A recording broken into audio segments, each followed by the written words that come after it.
पहली रसोई में दोनों बहुओं का रसोई का बंटवारा। नेहा सीढ़ियों से जल्दबाजी में उतर रही थी और तुरंत उसका पैर फिसल जाता है और वो गिर गई। हाय मर गए भगवान, मुझे तो उठा ही नहीं जा रहा है, अब क्या करूं? तभी शिल्पा दौड़ती हुई आई और नेहा को आराम से सहारे से उठाते हुए उनके कमरे में ले गई और बोली, नेहा देखा, मैंने बोला था ना इस समस्या का कुछ न कुछ करना होगा वरना हमें दिक्कत होगी। देख चोट लग गई है ना तुझे, अब तो बात मान ले और मिलकर हम दोनों कुछ करते हैं। सही कहा दीदी आपने, अब तो कुछ करना ही होगा। आखिर दोनों बहू किस समस्या की बात कर रही हैं? किस बात की जल्दबाजी में नेहा थी? ये सब समझने के लिए हमें फ्लैशबैक में जाना होगा। शर्मा परिवार में दो लक्ष्मी एक साथ आती हैं। दो बेटों की एक ही दिन एक साथ शादी होती है। दोनों बहुएं नेहा और शिल्पा साड़ी में सजी धजी, हाथों में चूड़ियों की खनक लिए रसोई की ओर बढ़ रही थी। उनके चेहरे पर उत्साह था क्योंकि आज उनकी पहली रसोई थी। आज तुम दोनों की पहली रसोई है, ध्यान रखना खाना सबकी पसंद का होना चाहिए। दोनों बहुएं एक साथ बोली। जी मम्मी जी। जैसे ही दोनों साथ में रसोई के दरवाजे के अंदर कदम रखने वाली थी तभी सास बोली, रुको बहू। दोनों के कदम वहीं ठिठक गई। नेहा और शिल्पा ने एक दूसरे को देखा और फिर कमला की तरफ देखा। कमला देवी बोली, तुम दोनों एक साथ खाना नहीं बनाओगे, इस घर में दो रसोई है और अब से तुम दोनों की रसोई भी अलग अलग होगी। पर मम्मी जी ऐसा क्यों? कमला ने गहरी सांस ली और सीधा नेहा की तरफ देखते हुए बोली, नेहा तू मेरी पसंद की बहू है, इसलिए तू नीचे मेरी पुश्तैनी रसोई में खाना बनाएगी। फिर उसने शिल्पा की तरफ मुड़कर कहा, और शिल्पा तू ऊपर वाली रसोई में खाना बनाएगी, क्योंकि ये शादी मेरे बेटे ने जिद करके ही की है, मेरी मर्जी के खिलाफ, और मैं नहीं चाहती कि आगे चलकर मेरे घर में तू मैं हो। तो अभी से तुम दोनों अलग अलग ही खाना बनाओ। ये सुनते ही माहौल भारी हो गया। दोनों बहुओं के चेहरे की मुस्कान पल भर में गायब हो गई। पर मम्मी जी ये तो बात गलत है, हम दोनों ही आपकी बहू हैं, तो फिर इतना भेदभाव क्यों? जी मम्मी जी, दीदी बिल्कुल सही बोल रही है। बहू ज्यादा सवाल जवाब नहीं करो और चुपचाप अपनी अपनी रसोई में जाओ और खाना बनाओ। नेहा चुपचाप नीचे की रसोई में चली गई और शिल्पा भारी कदमों से ऊपर की ओर बढ़ गई। शिल्पा जैसे ही ऊपर की रसोई में पहुंची उसने चारों तरफ नजर दौड़ाई और उसका दिल बैठ गया और जोर से डरते हुए बोली, अरे ये सब क्या है, अब मैं इसमें खाना कैसे बनाऊं? एक कोने में छोटा सा चूल्हा रखा था, कुछ मसाले आधे अधूरे डिब्बों में पड़े थे। चावल का डिब्बा था लेकिन आटा नहीं। ये कैसी रसोई है? उधर नेहा नीचे की रसोई में गई, वहाँ सिलेंडर था, मसालों की पूरी मसालदानी रखी थी, आटा भी था लेकिन चावल नहीं और न ही पूरे बर्तन। यहाँ सब कुछ अधूरा है, अब रसोई में खाना कैसे बनाऊं? बर्तन तक पूरे नहीं हैं। दोनों बहुएं परेशान होकर अपनी अपनी रसोई से बाहर आईं और सीधा कमला के पास पहुंची। मम्मी जी इन दोनों रसोई में तो पूरा सामान है ही नहीं, कुछ चीजें ऊपर हैं, कुछ चीजें नीचे, ऐसे में हम दोनों ही खाना कैसे बनाएंगे? हाँ क्योंकि ये दोनों रसोई आधी आधी है, आधा सामान ऊपर है और आधा नीचे। दोनों बहुएं सास की ऐसी बातें सुनकर एकदम चौंक गईं। अब देखती हूँ तुम दोनों बिना एक दूसरे की मदद के कैसे खाना बनाती हो। नेहा और शिल्पा एक दूसरे की तरफ देखने लगी। उनकी आंखों में सवाल भी था और एक अनकहा सा डर भी। जैसे तैसे करके दोनों बहू बार बार ऊपर नीचे जाते हुए खाना बना लेती हैं। सब लोग खाने की टेबल पर बैठकर बोलते हैं, वाह मजा आ गया, खाना तो बहुत ही स्वादिष्ट है। हाँ सच भाई, खाना तो लाजवाब है, मजा ही आ गया। ये सब बातें सुनकर कमला देवी को गुस्सा आ जाता है और वो तेजी से बोलती हैं, अच्छा माँ के हाथों में तो स्वाद था ही नहीं, आज तक तो तुमने बेकार खाना खाया है। बीवियाँ क्या आ गई हैं, दोनों जोरों के गुलाम बन गए हैं। इतना भी कोई टेस्टी खाना नहीं है, किसी में नमक कम है तो किसी में मिर्च ज्यादा। दोनों बहू पूरे दिन ऊपर नीचे करके इतना थक जाती हैं कि बिना खाना खाई ही सो जाती हैं। अगले दिन सुबह नेहा नीचे वाली रसोई में गई, वो दाल बनाने लगी। जब दाल पकाने का समय आया तो उसे याद आया, अरे यार प्रेशर कुकर तो ऊपर है, अब उसे लेने के लिए इतनी सारी सीढ़ी चढ़कर ऊपर जाना पड़ेगा। भगवान कब हमें इस अलग रसोई से छुटकारा मिलेगा। नेहा ऊपर शिल्पा की रसोई में जाती है और उसने कुकर उठा लिया। तभी शिल्पा बोली, अरे नेहा तुम जरूर कुछ लेने आई होगी। जी सही कहा आपने, कुकर लेने आई हूँ। दोनों हंस पड़ी।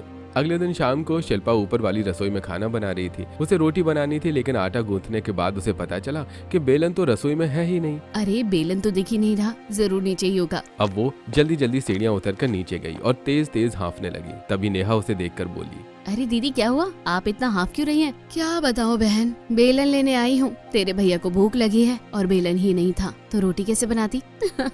लगता है हमें रोज व्यायाम ही करवाया जाएगा। अब दोनों देवरानी जेठानी की ये रोज की परेशानी हो गई। अब हर दिन यही होता था, कभी नेहा को ऊपर जाना पड़ता, कभी शिल्पा को नीचे, कभी नमक ऊपर होता तो कभी चम्मच नीचे, कभी कढ़ाई ऊपर, कभी गैस नीचे। सीढ़ियां चढ़ते चढ़ते दोनों थक जाती। एक दिन तो मजेदार घटना हो गई, दाल और सीढ़ियां। नेहा नीचे दाल बना रही थी, उसे हल्दी चाहिए थी। हल्दी हल्दी ऊपर वाली रसोई में थी। वो जल्दी से हल्दी लेकर आ रही थी, तभी उसका पैर फिसल गया। हाय मर गई, भगवान मुझसे तो उठा ही नहीं जा रहा, अब क्या करूं? तभी शिल्पा दौड़ती हुई आई और नेहा और आराम से सहारे से उठाते हुए उसके कमरे में ले गई और बोली, नेहा देखा, मैंने बोला था ना इस समस्या का कुछ न कुछ करना होगा, वरना हमें ही दिक्कत होगी। देखो चोट लग गई ना तुझे, अब तो बात मान ले और मिलकर हम दोनों कुछ करते हैं। सही कहा दीदी आपने, कुछ तो करना ही होगा। तभी उसे याद आया गिरने की वजह से उसने गैस बंद ही नहीं की। हे भगवान, गैस तो बंद ही नहीं की, दाल तो सारी कुकर से बाहर आ गई होगी। तभी शिल्पा बोली, अरे चिंता मत करो, मैंने गैस बंद कर दी थी। कोई बात नहीं, अगर मैं दाल को नहीं बचाती तो पूरा घर दाल से भर जाता। दोनों हंसने लगी।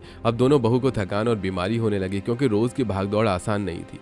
सीढ़ियां बार बार चढ़ना उतरना, गरम रसोई में काम करना, यह सब शरीर को थका देता था।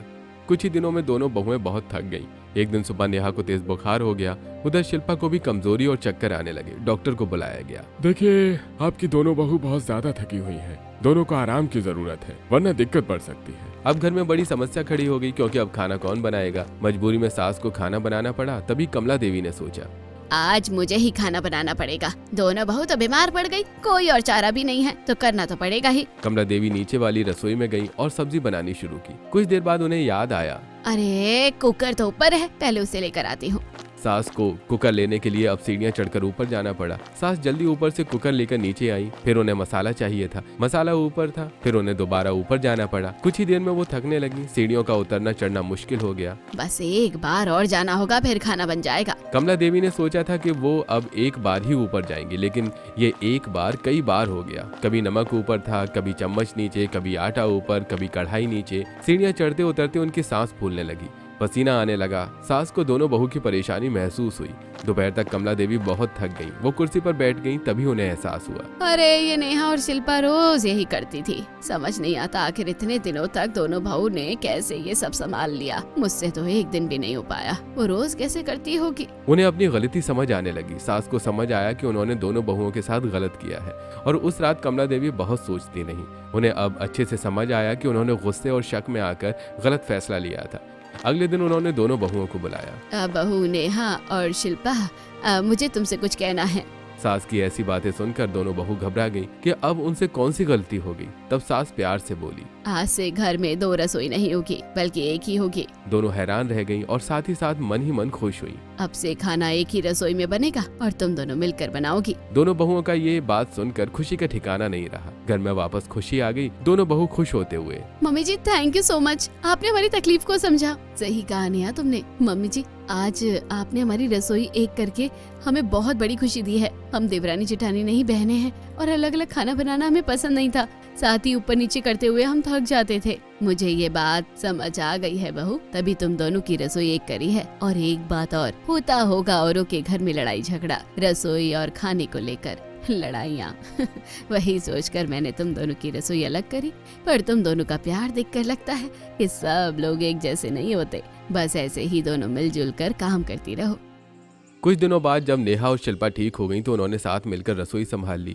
अब ना ऊपर भागना पड़ता था ना नीचे। काम जल्दी हो जाता और रसोई में फिर से हंसी गूंजने लगी।